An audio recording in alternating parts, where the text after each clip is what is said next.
Yes, he's babysitting today, so if we see smoke from like. Happy Halloween to the world's corner. greatest Kiwanis club. Yes, yes, of course. We'll go ahead and get started. I was planning to be in a costume today. Delivery got a little delayed, and my latest notification was it'll arrive at 1:15. Oh, no.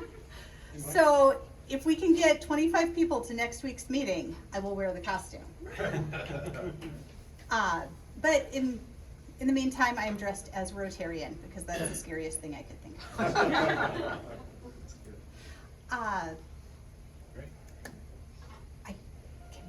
Is it Chuck that I tucked into pledge and, oh, sorry, Eric. Pledge and invocation, please.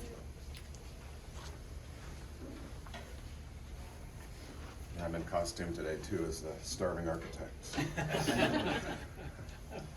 Okay, let's start with the Pledge of Allegiance. I pledge allegiance to the flag of the United States of America and to the republic for which it stands, one nation, under God, indivisible, with liberty and justice for all. Okay, and I was given this invocation, so it's a traditional Scottish poem. From ghoulies and ghosties and long-legged beasties and things that go bump in the night, good Lord, deliver us. Thank you for participating. You get Halloween candy. Oh, excellent. Good thing. So if you go ahead and be seated, please. Few club announcements as we get started. That was loud. Thank you to the 99 individuals who have recommitted to the club for this coming year by paying their dues. Let's get us over 100 and get us well past that as well. We turn in our club roster to Kiwanis this coming week, so we want to make sure we get everybody recognized in that capacity. We do appreciate all of our members, especially those celebrating Kiwanis anniversaries this week. Past President Jay Brill is marking 47 years. Mark Varnow is 42 years. Past President Andy Marshall at 33 years. 30 years for both of these longtime Abe Lincoln Committee members, John Frank and Austin Green. Past President and 2022 Career Award recipient Trent Cowles marks 23 years. And Lamita Steele has just crossed her 2-year mark with us. She is also representing the 2022 Female Athlete Award Committee. So we have very active, engaged, long-standing members that I really, truly appreciate. One of the ways that folks can be involved, and one of the most rewarding ways, is to help with our award or our grant awards. If you'd like to review award submissions, I think we received about 33 this year. Really phenomenal turnout representing a lot of our community needs. Please let Kelly know. We're going to review the submissions individually and then come together for about a 1-hour meeting to sort out those recipients. Abe Lincoln Chair Wendy Paddock is forming the planning team for this year's scholarship lunch. It'll be our 48th year doing this. Some of the roles that she's looking for include interviewing students in January, providing logistical support ahead of and at the luncheon, and being a presenter at that February event. You can reach out to Wendy to let her know how you'd like to be involved or to learn more about some of those areas. And then I'd like to invite Chuck up to give a quick update on the football luncheon. Well, we're a fairly small group today, so. We can get you on the recording. Okay. There's no dodging that. Come up, Brad. I gotta pick my candy up. You too. can absolutely pick up your Yeah. candy. So, any Colts fans here? Anybody on the bandwagon? Now they got 2 wins in a row. Brian, Brandy, Colts fans? Yes. No? Oh, shoot. All right. Well, just don't curse them. We're good. Yeah. We're okay. The Black Hats aren't Colts fans. Many of them are. Many of them are? Okay, Many of good. them are. We're just oddballs, I guess. Okay, so who's your team? Bengals? My son would say Seattle. Yeah. Seahawks, wow, okay. All right. Well, we Is the are. evil associated with the Patriots? Just a thought. Okay, well, That's what we hear, that's what we hear. Through the network, of course. Seahawks, how'd they happen? Which one, the older? The older. The 16-year-old is a Yeah. Seahawks fan. How did that happen? He's a big Oregon fan, or the Oregon Ducks, and so any Pacific Northwest team now Okay. is, he likes the Kraken. He's a Pac-12 guy, huh? Yes. What few teams there are left in the Pac-12? Of course, Yeah. of course, Right. yes, yes. Okay. Well, we have for 66 years, we have sponsored with the Colts, well, I guess not 66 years with the Colts, but we have sponsored the Marion County High School Football Awards. This year, it's on December 1st, and it's at the actual Colts complex, at the pavilion, what they call it Gridiron Hall, and we will be awarding two scholarships, $2,500 each, academic scholarship, MVP, and the Colts Great Player Award. And it's a terrific facility. If you're even not a football fan, it's a great place to go. So it's on 12-1, and for those who plan to attend, we could use a few greeters at the door. So Steve, I think you've done it before. Mike, you've done it, I think, before. I don't know, Eric, have you done it or not, but It's your turn. Yeah, yeah. So Candy? anyway, it's really a lot of fun. The kids love it. The Colts, we have a committee meeting now every week. We're trying to get the Colts to have some additional little fun events there for the kids. This is 30 schools in Marion County only. It's a really special event. It's one of our big events of the year, along with the ABE and high school basketball banquet. What's the other? Oh, a Faith, Love, and Hope Awards in the spring. So it's coming up, and we also looking for school table sponsors. If you went to a school in Marion County, I don't know if we're rolling this out live or not. Is this okay? So all you out there in the internet, table sponsors, we're looking for those too. If you went to high school and you'd like to sponsor your school's table. So, thanks. Perfect. Grab a candy, Oh, yeah. stay there. Carol, would you like to come up? Is Chuck the only one who Yes, was? today, yes. Roger, I think, was He Roger is here? out sick, so Yes, you was get the Roger- spotlight by yourself. I just saw him yesterday. Do I? Two pieces of candy for you. Yes, You get Rogers too? Is there a little speech? Great. on your notes. Yeah, here. That little board. Okay, Yep. Chuck, All right. you weren't able to join us when we installed our Right, I was board gone last week, right? members Or 2 weeks ago, 2 weeks ago. right. So you will be continuing on the board as a director, and most of the club business is conducted by this board. Mhm. And you will determine club policies and activities, approve the budget and payment of bills, council committees, Mhm. and approve members and manage the club. We tell good jokes. That's right. That's the best part. Thanks, Chuck. Okay. Anything yeah, else? I agree. You also get candy if you would like. Okay. Yeah. You're always welcome. Everybody gets Thank you. Oh, I got two. Okay, I got two of them. thank you for not hogging the candy. Now I'd like to invite Graham Honecker up to give us a preview of some of the exciting upcoming programs. I like this MC thing. Good afternoon, everybody. I am dressed up. I'm impersonating a professional today, and it's great to be with you.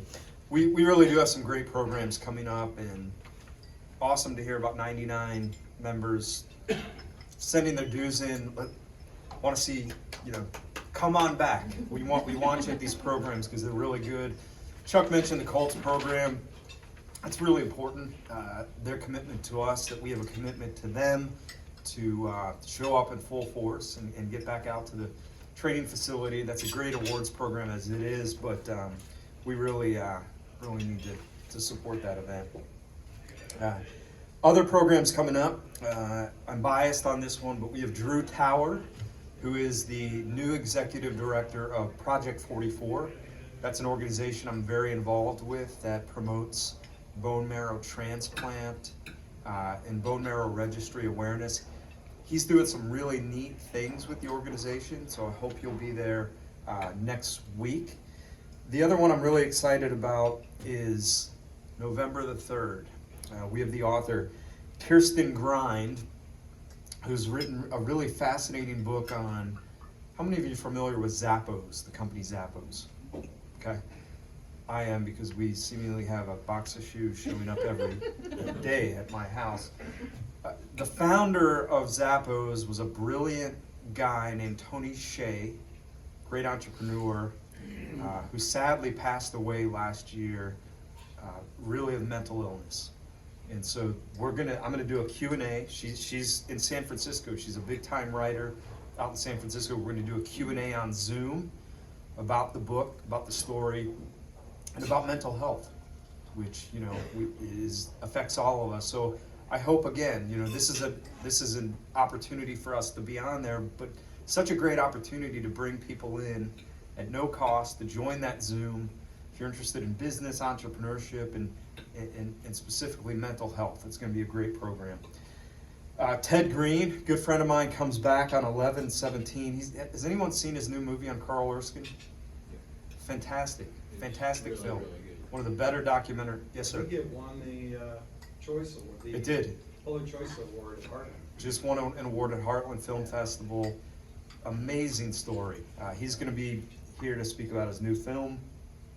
December 8th, we've got Pam Norman with the Kiwanis Children's Fund to remind us ultimately what our mission is. She's coming in from the headquarters. Michael McKillop will be here on December the 16th. He's the executive director of Midtown Indy. And that's pretty much it for the calendar year. Let's really try to be here and support these programs, but let's call one or two people, one or two members we haven't seen in a while, and get them here or encourage them to jump on Zoom. A lot of neat opportunities for us. So, do I get to pick what candy? I'm a big milk dust take guy. two. Okay, and one's enough. So, thank you.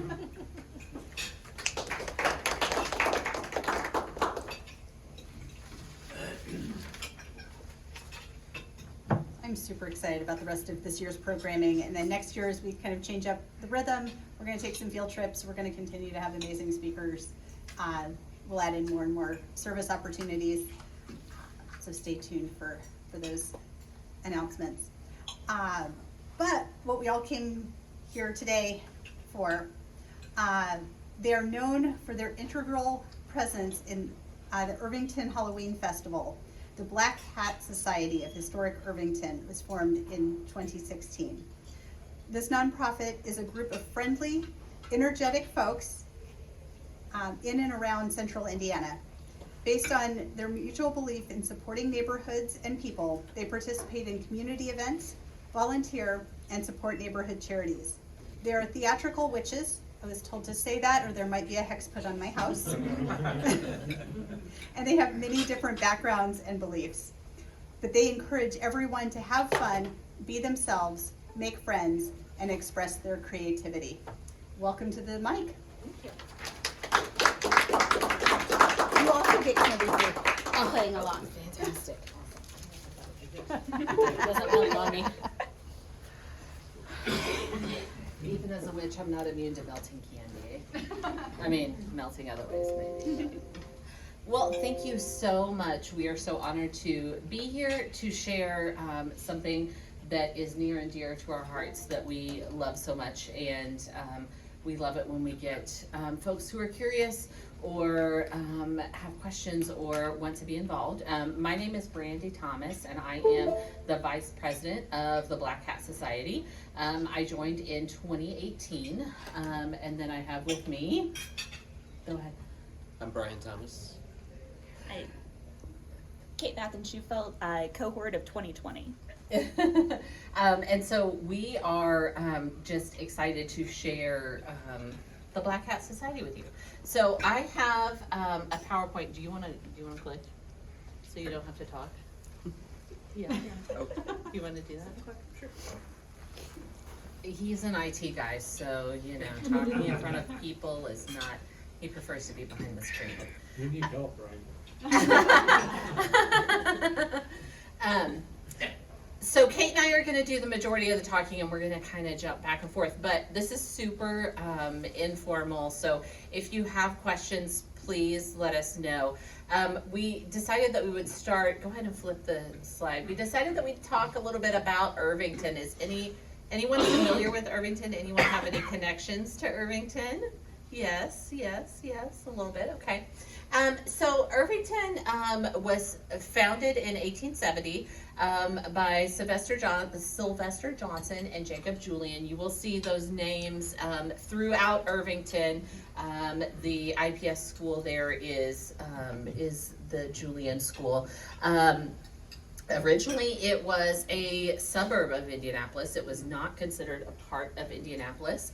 And it became annexed into Indianapolis in 1920. And it was a suburb of artists and politicians and writers, academics. It was a very hearty, academic, creative part of the city at the time.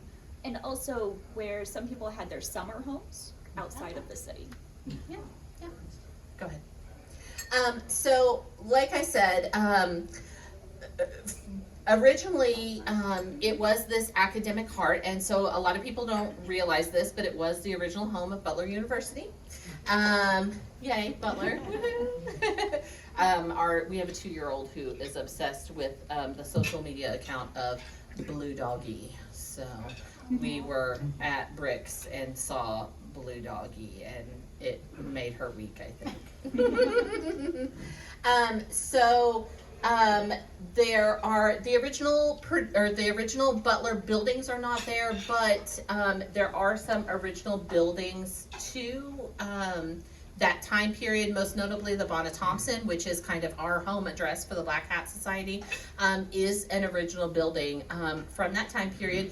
And Irvington works really hard to keep a lot of that original architecture and feel. There are a lot of registered homes and spaces in the community to retain that history. Yeah, and our whole neighborhood is under historical covenants. So not individual homes, but the whole neighborhood. So with that comes a lot of great information and background about just who we are as a community.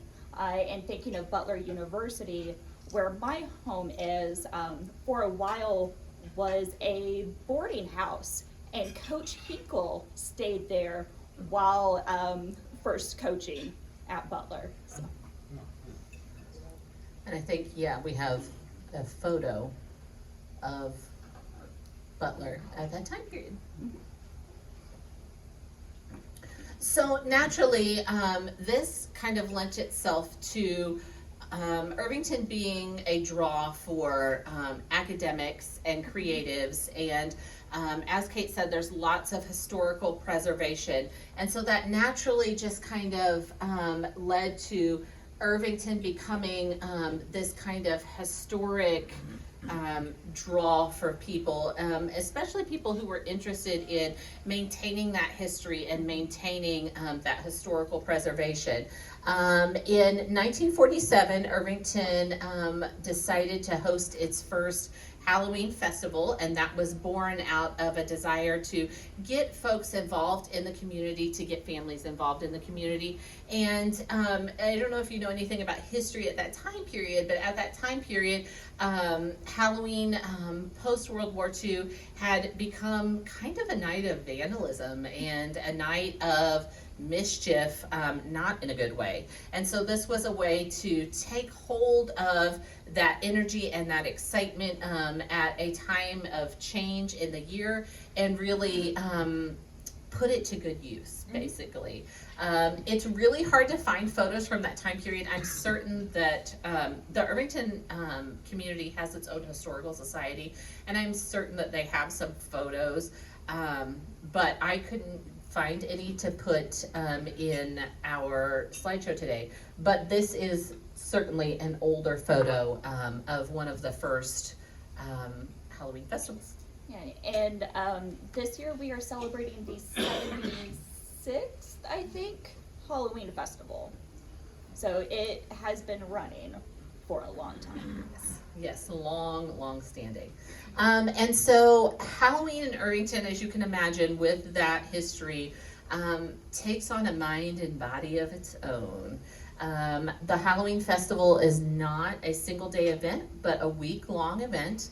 Halloween Festival specific events will begin this coming Sunday and will run until the Saturday before Halloween. If Halloween falls on that Saturday, the festival is still that day. So you can see we've got lots of photos up here of different events that happen. A lot of them are based in that nostalgia and that tradition and that old school Halloween feel, which lends itself perfectly to Irvington, and I think we all kind of embrace and love that. So there are window painting contests. So if you think of old school window painting that businesses used to do, Irvington does that. We invite children and adults to participate in the window painting contests. There are coffin races. No coffin races this year, but we're hopeful that post-COVID, they will come back. We're still, like the rest of the world, dealing with post-COVID and kind of balancing what's good to do and what's not good to do. So no coffin races this year. There is, however, a vampire run and a little bat run for our little friends. Throughout the week, there's the historic Catholic Church that's right there on Washington Street has a spooky organ concert that fills up and is on social media and is watched around the world.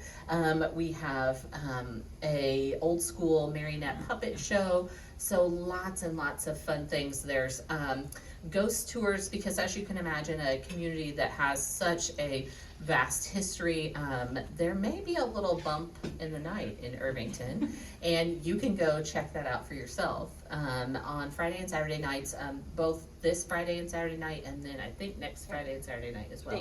They run all October, and it's actually really interesting because Irvington has some weird history. Actually, we Some have seedy individuals. Yes, we've had John Dillinger, we've had H.H. Holmes, all kinds of stuff. So it's really fun to just learn about the history of it. One of my favorite activities is spooky stories. Yes, of course. I'm actually a judge this year, so we have elementary through adult grade level or tiers, and community members can submit spooky little short stories, and they're judged, and the winners from each grade bracket get to recite their story on Thursday night next week in our Irving South Irving Circle, which is kind of our collection point of everything spooky. Yes. Go ahead. And so because of this rich Halloween festival in 2016, the Black Hat Society was born. We were inspired by a group in Germany. There's a group of dancing witches in Germany, and our founding members saw that and thought it looked really fun, thought it would fit into Irvington, and approached the community council, and the community council, of course, said yes. We have about 139 active members this year. We take new membership in January every year. We are council run, so our council is elected by members and runs for 2 years. We are finally officially a 501c3 charitable organization, so we're super excited about that. And I have our mission up here. I won't read it to you, but our mission is basically to assist the community to bring everyone together and to have that fun participation to serve the community in a unique way. And we are asked to join in several different celebrations throughout the year. The German American Club has invited us and things like that. So whenever we go out into the community, we tend to raise funds for our projects that we work on that we'll talk about. Go ahead. So, as Kate said, we are witches that are working. We are working throughout the year to support charities that are voted on by our members. So we ask, we just do an open call out to our members to ask what charities they would like to support this year. And then we vote on them, and all donations will go to those organizations. We have certain events that we do throughout the year, and we kind of pair events with organizations based on similarities or event type or that sort of thing. So for instance, this year we supported Indy Urban Acres. We are actively supporting Joy's House, and we supported Hannah's Memorial Playground, which is in Irvington. So we try to focus both on the Irvington community and Indianapolis as a whole, as you can imagine. Obviously, like, you know, if we have members that have special consideration with an organization, we take that into account. Yeah, we have a member whose family member participates at Joy's House this year, so that was a big call for us. So we are also witches on the move. As Kate said, we get lots of requests to do things throughout the year, and we try to stay active throughout the year. As you can imagine, this time of year is our busiest time of the year, but we can be found out and about every single month of the year. So in February, we have witchy grams, and you can send some witchy love and a singing, cackling witch to your dear heart's house. In March, we are doing the St. Patrick's Day Parade. In the spring, we usually go to the German American Club and do some performances there based on that connection with the original group. We have a summer ice cream social where witches will bike to the ice cream social. If you've never seen a witch on a bike, let me tell you, it's great. It's great. And then we do lots of things within the community, of course, with children. We do lots of story times. The preschools in the area call us in for story time. The Indianapolis Public Library. We did some story times at Indy Reads. So any of those requests that we get, we try to honor because we want to get out there and have fun with everyone. yeah, and we have some witches that especially love those events that are grandmothers, and they just get to dress all kooky and kind of cackle for the kids. Yes. Yeah, and of course the kids are crawling in their laps and, you know, loving their witchy grandmothers. So as you can imagine, we are a group of creative folks. The Black Hat Society does not have a residency requirement, so you do not have to live within Irvington to be a part of our organization. And we have members of all genders and ethnicities.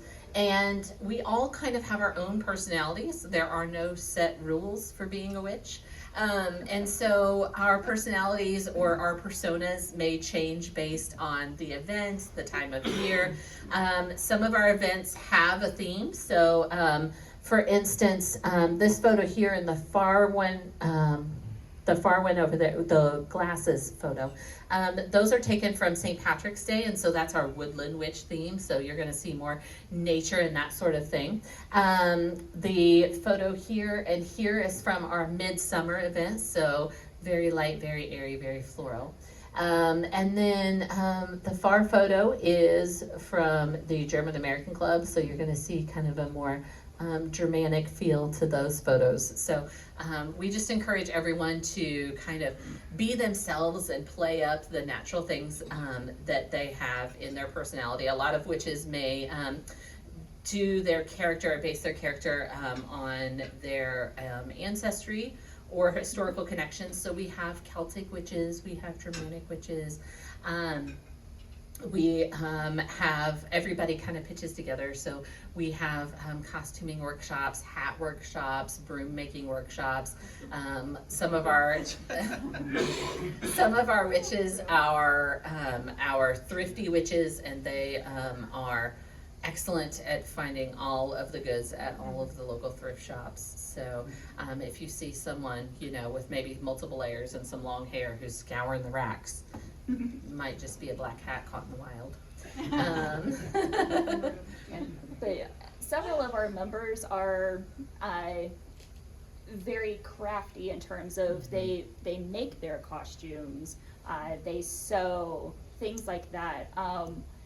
Thinking of sewing right at the beginning of COVID, because we have so many sewers, we actually put together a team where we made masks.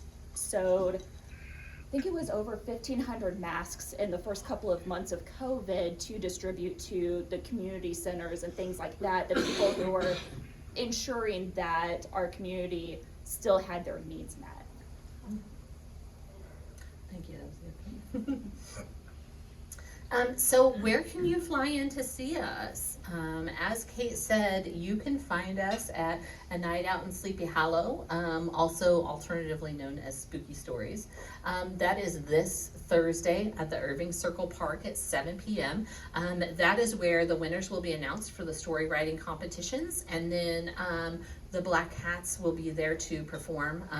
What we kind of are known for is our dancing in the community. So we have a choreographed dance. We have been practicing since August for this event. So all of our witches will be there in full force to dance and entertain the crowd. The entire crowd knows, or the entire community knows about it, so they will show up. The first year that we did it, it was kind of a flash mob and a big shock to everyone, and they loved it, and they requested that we keep doing it. So it's not quite a secret anymore, but the dance and our moves are a secret, and so everyone is excited and bubbling with anticipation for that one. So that is where you can find us. We will also have other witches there. There are, we have witches of all ages, all abilities. We have family membership, so we'll have little ones there. We have grandmothers there who maybe don't have their dancing shoes anymore, but they want to pass out candy. And then, of course, we may have some witches that, like our friend here, who may do a little muggle control, a little crowd control to keep our spaces clear for us. You can also find us, of course, at the Irvington Halloween Street Fair. That is Saturday, October 29th. It runs from 10 to 5. There's a parade at 4 o'clock, and we are the last group in the parade. We're the anchor for the parade, and everyone is once again super excited about that. So we would love to see you all out. There's some photos of practices and performances. Molly in her leg warmers and her witchy shoes, truly an 80s witch at heart, and ready to bust out those leg warmers whenever she can. And I will also say too that especially Spooky Stories is where I would say you would find full witch costuming. I would say this is fairly tamed down because it's daytime. It's a lunch. So we will have witches there that are full force, full face makeup, really, really great looking. That's true. You guys are also really great looking. Oh, thank you, thank you, thank you. So how can you support your local witches? I'm glad you asked. We have window decals. We have t-shirts. You can see it on our male witch here. And our big fundraiser, remember how we talked about Joy's House? If you're not familiar with Joy's House is a phenomenal organization that really meets a huge need here in the city of Indianapolis. Joy's House is an adult day facility for folks that are not able to stay at home by themselves. So they serve folks with dementia and Alzheimer's. They serve folks on the autism spectrum who are adults but cannot be alone. alone. And they do phenomenal things with respite care, with caregiver support, with counseling for family members. They are phenomenal. They are based in Broad Ripple. And so our big fundraiser for the year for Joy's House is our calendar. The first year we did a calendar in 2018, it sold out in the blink of a bat's wing, and so we decided that this year was the year to do it again. So each month is sponsored by Irvington businesses. We all kind of got into the spirit of even more costuming than normal, and got in on the fun of those photo shoots. So each month features a witchy photo shoot.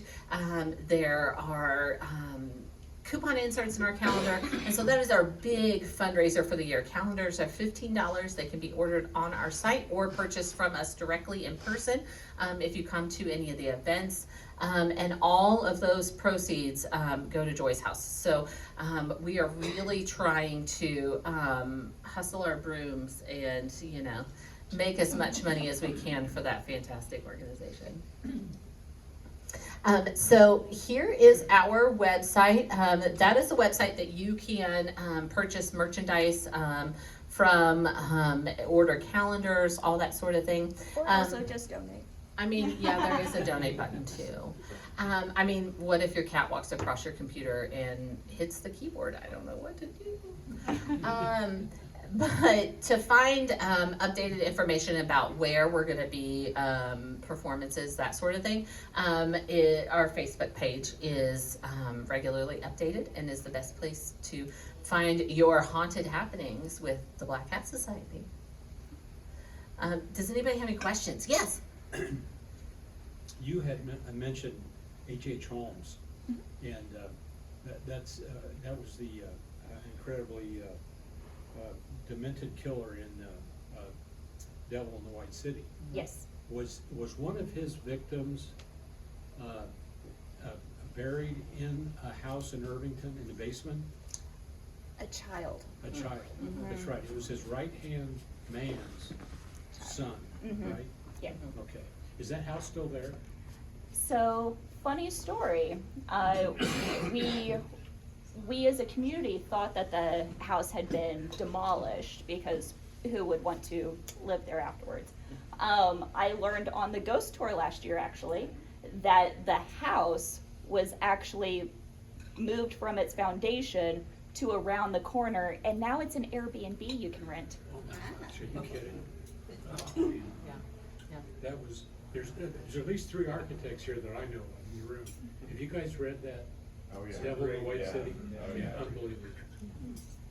Anybody else hasn't read that book, it's an unbelievable book. Yeah. The research is unbelievable from the Chicago World's Fair of, what was it, 27? Something like that. Yeah. There's a, what is that? Is it called Erie Irvington? There's a book about the history of Irvington, if you're Yeah. not familiar and you're interested. Yeah, so there, I think,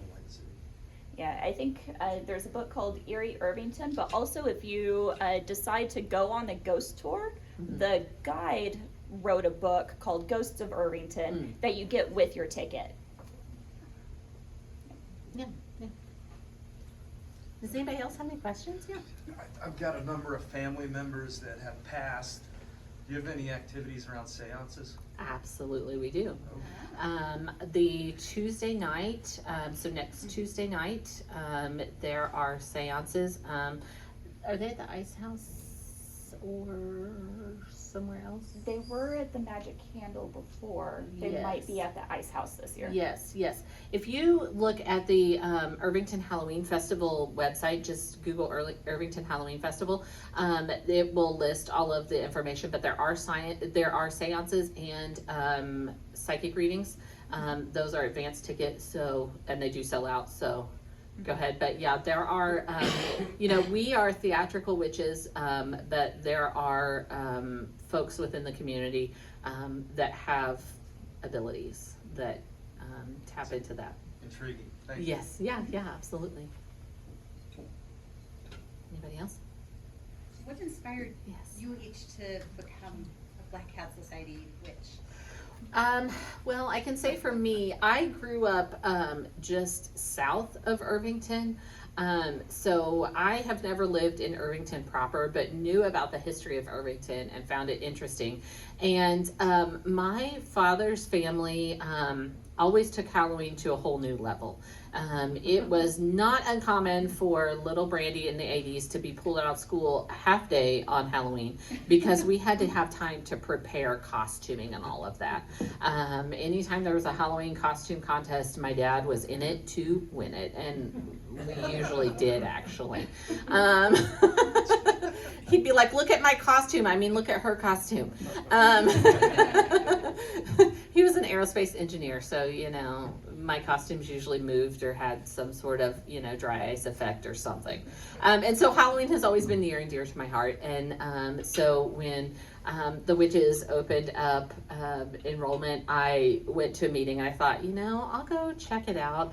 And actually, I was, you know, got to the place a little early, and I was kind of like looking like, I don't know.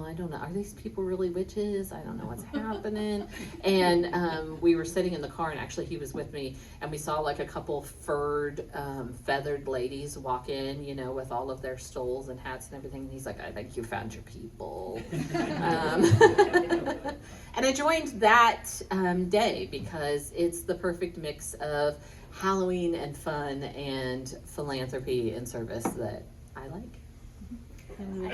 Yeah, so I grew up in a town called Pinckneyville, Illinois, in southern Illinois, and our big town festival every year is a Halloween festival. So I grew up loving Halloween. And whenever we moved to Indianapolis and we're looking to buy, we were checking out different neighborhoods and looked at Irvington, and I was like, these are my people. It's a really quirky mix of different backgrounds, different religions, artistic, academic, and it's just got a really cool vibe. So whenever we bought, I was like, okay, what's in the neighborhood that I can get involved with? And I also have a social work background, so I'm very invested in nonprofits. And I stumbled on the Black Hats Facebook page, and I was like, I have to be one of them. I have to. So I was anxiously waiting, emailing like, hey, when are you guys opening up enrollment? And as soon as they did, I jumped on board. So. And of course, Brian is Black Hat by association. It's nice that he didn't drive off with the car. Right, yeah. Right. It's very true. It's very true. It's hard to get a broom Uber in January. So. Anything else? I don't really have a question, but earlier I heard that you're going to be in a cackling competition, and so I was just wondering if it'd be possible that if we could hear your cackle. My cackle's terrible. Yes, it's good that you bring that up because I forgot to mention it. The Halloween festival, as you can imagine, there's lots of events that happen throughout the day. The Halloween festival, there's a whole kids section and all sorts of things, but we are hosting our first cackling contest. We will have public entrance. We will have members of the Black Hat Society who are entering, and then we are going to train our little bats with some little bat cackling too. So yeah, they are our two lead witches for that are two of our biggest costumers, and they are ready to go. They're in it to win it, even though they're not participating. Like, they are hitting the pavement, getting everybody signed up. Take cackling lessons? Is it a diaphragm thing? Well, one of our members swears. No, I'd like to hear an example.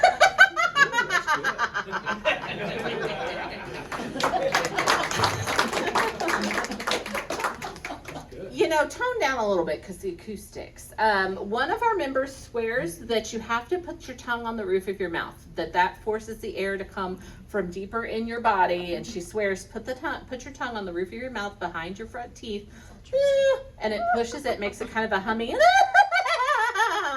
Another one, Another member swears that it's more of like a scream because you're just holding it in and it's a. So once again, it's it's personal preference. Thank you. Thank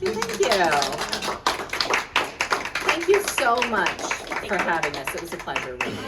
I am so glad you guys could do this. Yes, Thank you. absolutely. So in addition to the candy that you have earned, I would like to give you a certificate of appreciation. I will get one to you as well. Oh, thank you.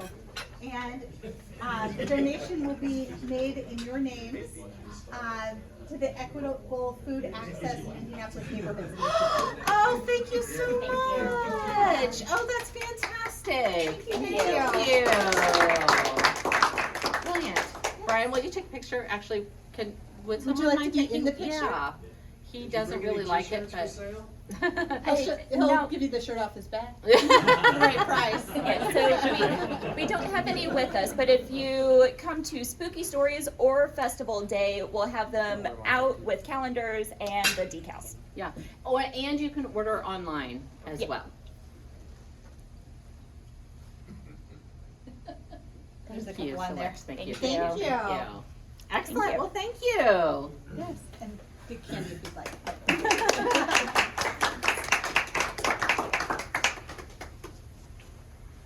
So I would be remiss if I didn't also give candy to Kelly. She makes these meetings happen every week.